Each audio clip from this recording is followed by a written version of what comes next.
আমার স্নেহের শিক্ষার্থী বন্ধুরা, তোমাদের প্রত্যেককে আবারও স্বাগত জানাই। আমি মোহাম্মদ হাসান আলী, শিক্ষক, Saint Gregory's school and college. শিক্ষার্থী বন্ধুরা, তোমরা নিয়মিতভাবে ক্লাস করছো, এই জন্য তোমাদেরকে অসংখ্য অসংখ্য ধন্যবাদ জানাই। এবং তোমরা বাসায় বসে যে ক্লাসগুলো ফলো করছো, এগুলো যখন আমি দেখি অবশ্যই আমার ভালো লাগে। এবং তোমরা যখন বিভিন্ন ক্লাসগুলো দেখে যে সকল টপিকসগুলো তোমরা বুঝছো না, সেই সকল বিষয়গুলো নিয়ে অনেক সময় তোমরা প্রশ্ন করছো। একজন শিক্ষক হিসেবে আমি তোমাদের সেই প্রশ্নগুলোর উত্তর করছি। এটা অবশ্যই একজন শিক্ষক হিসেবে আমার কাছে ভালো লাগে। এবং তোমরা আশা করি বিভিন্ন সময় যেই প্রশ্নগুলোর উত্তর, অর্থাৎ তোমরা যেই বিষয়টা বুঝতে পারো না, সেই বিষয়টা অবশ্যই আমাকে জানাবে। আমি আমার যথাসাধ্য আমি সেগুলো উত্তর করার চেষ্টা করব। তো শিক্ষার্থী বন্ধুরা, চলো আমরা চলে যাই আমাদের আজকের ক্লাসে। তো আজকের ক্লাসে যাওয়ার পূর্বে দেখো যে তোমাদের সামনে একটা ছবি দেখিয়েছি, একটু লক্ষ্য করে দেখো তো এই ছবিটাই আসলে এখানে একজন মহিলা এখানে কি করছে। আসলে চিত্র দেখে তুমি কি অনুভব করো, তোমার কি মনে হয় এখানে আসলে সে কি করছে আর এটা দিয়ে বা কি করবে? আমার মনে হয় তোমাদের অনেকেই তোমরা এটা বুঝে গেছো যে এটা হচ্ছে কি, খড়। একজন মহিলা খড়গুলোকে রোদে শুকাচ্ছে। কেন শুকাচ্ছে সেটা কি জানো? হ্যাঁ, আমার মনে হয় তোমাদের অনেকেই জানো যে কেন এই খড়গুলো শুকাচ্ছে।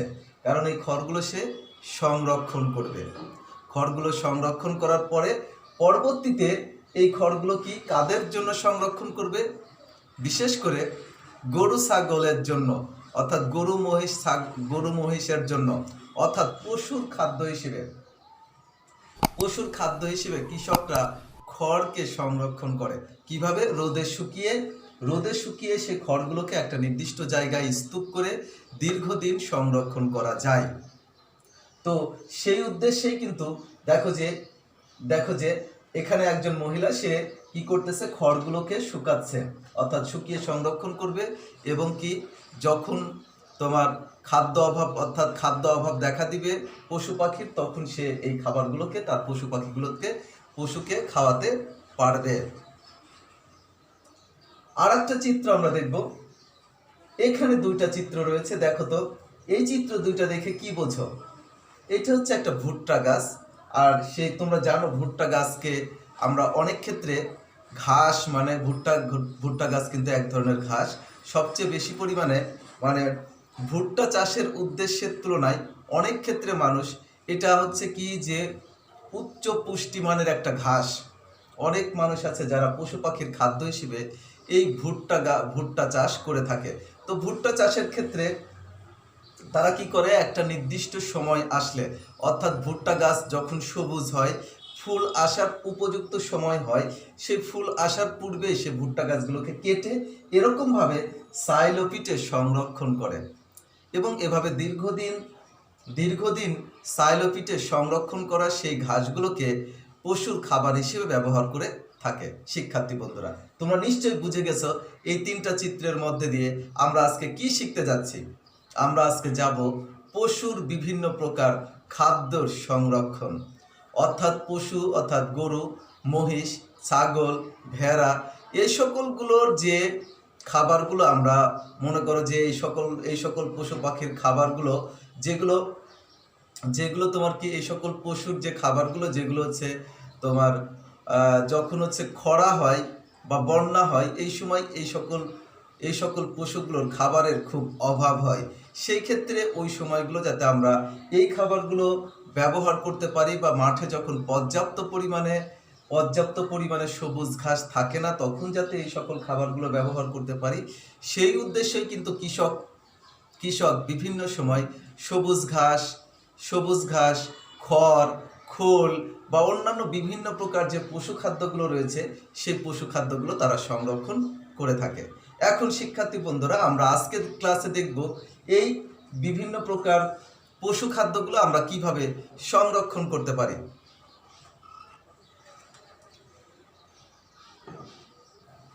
প্রথমে দেখো, খাদ্য সংরক্ষণের বিভিন্ন ধরনের উপায় রয়েছে। অনেকগুলো উপায় রয়েছে, তার মধ্যে প্রথমে দেখো হে তৈরির মাধ্যমে সবুজ ঘাস সংরক্ষণ করা যায়। একটা প্রসেস কি, হে তৈরি করার মাধ্যমে সবুজ ঘাস সংরক্ষণ করা যায়। তো হে তৈরির মাধ্যমে যে সবুজ ঘাস সংরক্ষণ করব, সেই হে তৈরিতে আমরা কি কি ধরনের প্রসেস ব্যবহার করব একটু দেখে নিই। দেখো, হে তৈরির জন্য শিম জাতীয় ঘাস যেমন সবুজ খেসারি, মাসকলাই বেশি উপযোগী। আমরা যে ঘাসগুলো হে তৈরিতে ব্যবহার করব, সেই ঘাসগুলো কি ধরনের ঘাস? সবুজ ঘাস হতে হবে। যেমন হতে পারে সবুজ খেসারি, মাসকলাই, এগুলো বেশি উপকারী হতে পারে। ফুল আসার সময় ঘাস কাটতে হবে। কখন ঘাস কাটতে হবে? ফুল আসার সময়। হে তৈরির জন্য যে ঘাসগুলো আমরা ব্যবহার করব, সেগুলো অবশ্যই ফুল আসার সময় কাটতে হবে। তারপরে দেখো, ঘাস রোদে শুকিয়ে আর্দ্রতা 15 থেকে 20% মধ্যে রাখা হয়। ঘাস রোদে শুকিয়ে আর্দ্রতা 15 থেকে 20% মধ্যে রাখতে হয়। ঘাস শুকিয়ে মাচার উপর স্তূপ আকারে বা চালাযুক্ত ঘরে সংরক্ষণ করা হয়। ঘাসকে শুকিয়ে প্রথমে হচ্ছে মাচার উপরে স্তূপ আকারে অথবা চালা রয়েছে এমন জায়গায় নিচে কি করতে হবে? এমন জায়গার নিচেই সংরক্ষণ করতে হবে। তাহলে এইভাবে দেখো আমরা হে তৈরির মাধ্যমে সবুজ ঘাস সংরক্ষণ করব। এবার দেখো চিত্রটা একটু লক্ষ্য করে দেখো, সাইলেজ তৈরির জন্য ভুট্টা কাটার উপযুক্ত অবস্থা। অর্থাৎ ভুট্টা কাটার উপযুক্ত আমরা অবস্থা কোনটা দেখতেছি? মানে ফুল আসতেছে তার পূর্ব মুহূর্তে। দেখো, ফুল আসতেছে তার পূর্ব মুহূর্তে বা এই সময়গুলোতে ঘাসগুলো সবুজ হয়, বেশি পরিমাণ পাতা থাকে, রসালো থাকে। তো এই অবস্থায় সাইলেজ তৈরির জন্য ভুট্টা কাটার উপযুক্ত সময়। সেই সাইলেজ তৈরির জন্য অর্থাৎ কি, যে ভুট্টাগুলোকে কি করতে হবে? ছোট ছোট ভুট্টা গাছগুলোকে সবুজ অবস্থায় কেটে ছোট ছোট টুকরায় পরিণত করে এরকম কি সাইলোপিটে সংরক্ষণ করা হয়। দেখো, সাইলোপিটে সবুজ ঘাস পরিপূর্ণ করা হচ্ছে। এটা বড় আকারের সাইলোপিটগুলো ছোট আকারেরও করা যায়। সাইলোপিটটা ছোট আকারের করে তৈরি করা যায়, বড় আকারের তৈরি করা যায়। বিভিন্ন সাইজের সাইলোপিট তৈরি করে সেখানে সবুজ ঘাসগুলো সংরক্ষণ করা হয়ে থাকে। এখন আমরা দেখব সাইলেজ তৈরির মাধ্যমে সবুজ ঘাস আমরা কিভাবে সংরক্ষণ করতে পারি। এক্ষেত্রে দেখো, আমাদের অবশ্যই খেয়াল করতে হবে সাইলেজ তৈরির জন্য ভুট্টা, নেপিয়ার, গিনি ঘাস এগুলো বেশি উপযোগী। কোন ভুট্টা, নেপিয়ার, গিনি ঘাস এগুলো হচ্ছে সবচেয়ে উপযোগী হচ্ছে কি সাইলেজ তৈরির জন্য যে ঘাসগুলো ব্যবহার করা হয়। ফুল আসার সময় রসালো অবস্থায় ঘাস কাটতে হবে। কি অবস্থায় ঘাস কাটতে হবে? ফুল আসার সময় রসালো অবস্থায় ঘাসগুলো কাটতে হবে।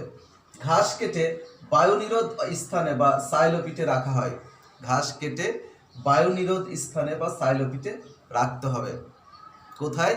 ঘাস কেটে বায়ুনিরোধ স্থানে বা সাইলোপিটে রাখতে হবে। সাইলোপিটে ঘাস রাখার সময় ঝোলা গুড়ের দ্রবণ ছিটিয়ে দিতে হবে। ঝোলা গুড়ের দ্রবণ যদি ছিটিয়ে দিই, তাহলে দেখো যে সেই ঘাসগুলো যখন পশুকে খাওয়ানো হবে, যেমন গরু মহিষকে যখন খাওয়ানো হয়, তখন কিন্তু ঘাসগুলো তুলনামূলক বেশি পরিমাণ শর্করা উপস্থিত থাকলো, প্লাস মিষ্টি হলো। মানে এই সকল ঘাসগুলো গরু মহিষ খেতে খুবই পছন্দ করে সাইলোপিটের ঘাস। তাহলে এই জন্য কি করতে হবে? সাইলোপিটে যখন ঘাস সংরক্ষণ করতে হবে, অবশ্যই সেই ঘাসগুলো কি করতে হবে? ঝোলা গুড়ের দ্রবণ ছিটিয়ে দিতে হবে। তারপর বায়ু চলাচল বন্ধ করার ব্যবস্থা করতে হবে। অর্থাৎ সাইলোপিটের ঘাস সংরক্ষণের ক্ষেত্রে এমনভাবে সংরক্ষণ করতে হবে যেন বায়ু চলাচল না করে, সেই দিকে খেয়াল রাখতে হবে। ঠিক আছে? তাহলে এইভাবে আমরা সাইলেজ তৈরির মাধ্যমে সবুজ ঘাসকে সংরক্ষণ করতে পারি। এবার একটু লক্ষ্য করে দেখো, এখানে আসলে কি করা হচ্ছে। তোমরা নিশ্চয়ই এটা দেখতেছো যে এখানে আসলে কি ধানের খড়, তাই না? যেটাকে আমরা অনেক সময় ধানের বর্জ্য বলে থাকি, তাই না? তো দেখো যে ধানের খড় কিন্তু অত্যন্ত গুরুত্বপূর্ণ পশুখাদ্য। কৃষকরা কি করে? যখন ধান উৎপাদন করে, সেই ধানগুলো মাড়াইয়ের পরে যে খড়গুলো, সেই খড়গুলো সযত্নে শুকিয়ে সংরক্ষণ করে। কাদের জন্য? পশুখাদ্য হিসেবে। তাহলে তুমি লক্ষ্য করে দেখো, এই খড়ের মূল্য কিন্তু অনেক। বর্তমান সময়ে কি যে অনেক কৃষকরা তারা মানে কি যে গোখাদ্য বা পশু খাদ্য বিক্রি করার উদ্দেশ্যেও তারা কি করে অনেক সময় খড়গুলো সংরক্ষণ করে থাকে। তো বেশিরভাগ কৃষকরাই কি করে তাদের নিজেদের পশু খাদ্য হিসেবে, গোখাদ্য হিসেবে তারা কি করে এই যে তোমার হচ্ছে খড়গুলো শুকিয়ে রোদে শুকিয়ে সংরক্ষণ করে থাকে। তাহলে দেখো যে এইটা কিন্তু একটা গুরুত্বপূর্ণ বিষয়। শুধু ধানের খড়ই সংরক্ষণ করা হয় তা কিন্তু নয়, ধান ছাড়াও গম, তারপরে খেসারি, তারপরে আরও কিছু যেগুলো মানে বিশেষ করে যে সকল মানে ফসল বর্জ্য যেগুলো হচ্ছে পশু খাদ্য হিসেবে ব্যবহার করা যায় এবং পশু খায়, ঠিক আছে। ধান, খেসারি, গম নর্মালি পশু খাদ্য হিসেবে ব্যবহার করা হয় না, গমের খড়কে। তো ধান, খেসারি বা কলাই এরকম জাতীয় যে সকল উদ্ভিদগুলো রয়েছে সেই সকল উদ্ভিদগুলোর যে বর্জ্য, অর্থাৎ মাড়াইয়ের পরে যে বর্জ্য, সেই বর্জ্যগুলো আবার খুবই মানে ভালো পছন্দ করে গরু মহিষ। তো এই জন্য ওইগুলো সংরক্ষণ করা হয়। পরের চিত্রটা একটু লক্ষ্য করো, দেখো যে এভাবে স্তূপ করা হয়। তোমরা দেখবে, তোমরা যারা যারা গ্রামে থাকো, যারা গ্রামে কৃষির বিভিন্ন কাজগুলো দেখেছো, যারা শহরে থাকো তারাও দেখেছো।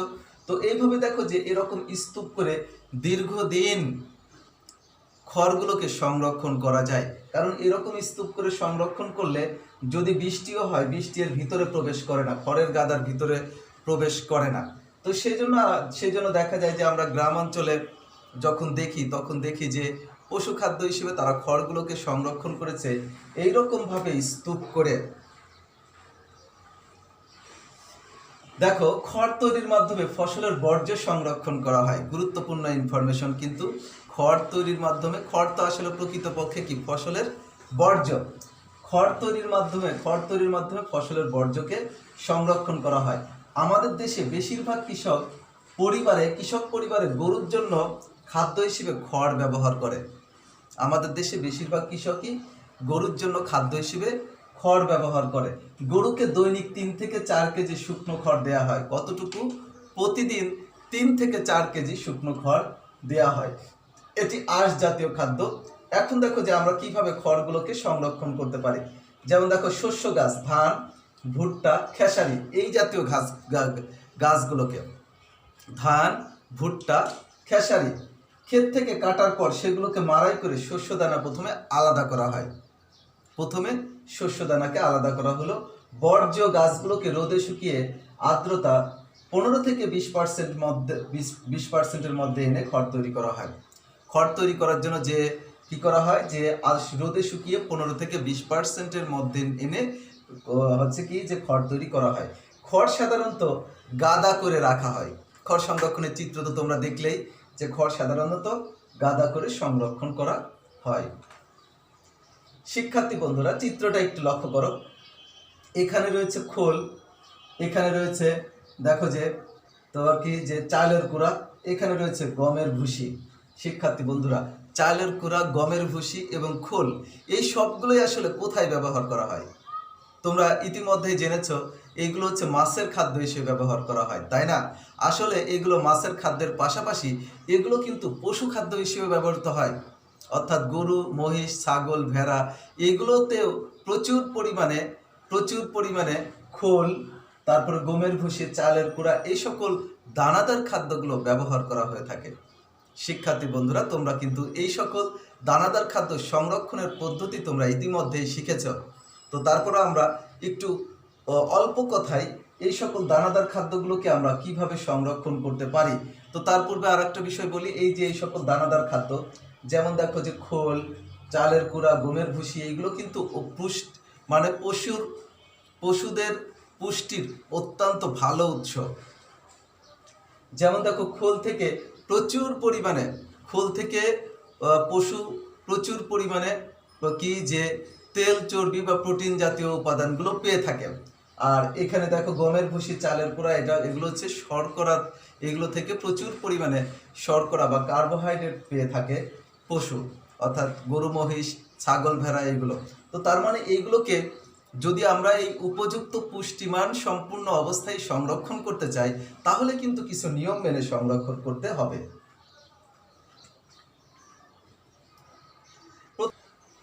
প্রথমে দেখো, শস্যদানা বা তৈলবীজের উপজাত সংগ্রহ করে সংরক্ষণ করা, অর্থাৎ শস্যদানা বা তৈলবীজের উপজাত সংরক্ষণ করতে হবে। ধান, গম, ভুট্টা, খেসারি, কলাই ইত্যাদি শস্যদানার উপজাত সমূহ, যেমন চালের গুঁড়া, গমের ভুসি, ডালের খোসা, খোল, এগুলো সংগ্রহ করে সংরক্ষণ করতে হয়। কী কারণে? পশু খাদ্য হিসেবে এইগুলো খুবই জনপ্রিয়, পুষ্টিমান সমৃদ্ধ, অর্থাৎ ভিটামিন, খনিজ লবণ সমৃদ্ধ বিভিন্ন প্রকার পুষ্টি উপাদান সরবরাহ করে থাকে কি এই যে শস্যদানা ও তৈলবীজ। এখন দেখো, সর্বশেষ আমরা খাদ্য সংরক্ষণের যে বিভিন্ন পদ্ধতির মধ্যে সর্বশেষে আমরা আসতেছি আজকের ক্লাসে, কারখানায় প্রক্রিয়াজাত করে খাদ্য সংরক্ষণ করা হয়। অর্থাৎ পশুর কিন্তু অনেক প্রকার খাবার আছে যেগুলো কারখানায় প্রস্তুত করা হয়, কারখানায় প্রক্রিয়াজাত করে সেগুলোকে সংরক্ষণ করা হয়ে থাকে। যেমন দেখো, পোলট্রির জন্য দানাদার খাদ্য প্রক্রিয়াজাত করে মেশ, পিলেট বা ক্রাম্বল ফিড তৈরি করা হয়। অর্থাৎ পোলট্রি, যে আমরা যে বিভিন্ন প্রকার পোলট্রি মুরগির কথা বলে থাকি, সেই পোলট্রির জন্য যে দানাদার খাদ্য প্রক্রিয়া করা হয়ে থাকে সেগুলো কিন্তু দেখো মেশ, পিলেট বা ক্রাম্বল ফিড তৈরি করা হয়ে থাকে। এরকম বিভিন্ন পদ্ধতিতে আমরা পশু পাখির বিভিন্ন খাবারগুলো সংরক্ষণ করে থাকি। তাহলে শিক্ষার্থী বন্ধুরা, তোমরা একটু লক্ষ্য করলে দেখবে যে আমরা বিশেষ করে আজকে বিভিন্ন প্রকার পশু পাখির খাবার আমরা সংরক্ষণ পদ্ধতি শিখেছি। কিভাবে আমরা গরু, মহিষ, ছাগল, ভেড়ার কি যে বিভিন্ন প্রকার খাবারগুলো সংরক্ষণ করতে পারি, সেই সকল প্রসেসগুলো আমরা আজকে জানতে পেরেছি। তো সবাই ক্লাসগুলো দেখবে, কোনো মতামত থাকলে জানাবে এবং কোনো প্রশ্ন থাকলে প্রশ্নগুলো কমেন্ট বক্সে করবে। আজ এ পর্যন্তই। পরবর্তী ক্লাসে আরও নতুন কিছু টপিকস নিয়ে তোমাদের সামনে হাজির হব। সে পর্যন্ত অবশ্যই ভালো থাকবে এবং নিয়মিতভাবে ক্লাস করবে, সুস্থ থাকবে, মানে কি যে সুস্থ সবল থাকার জন্য যে সকল ব্যবস্থাগুলো সেগুলো গ্রহণ করবে এবং নিয়মিতভাবে পড়াশোনা করবে। তাহলে আজ এ পর্যন্তই। সবাই ভালো থাকবে। খোদা হাফেজ।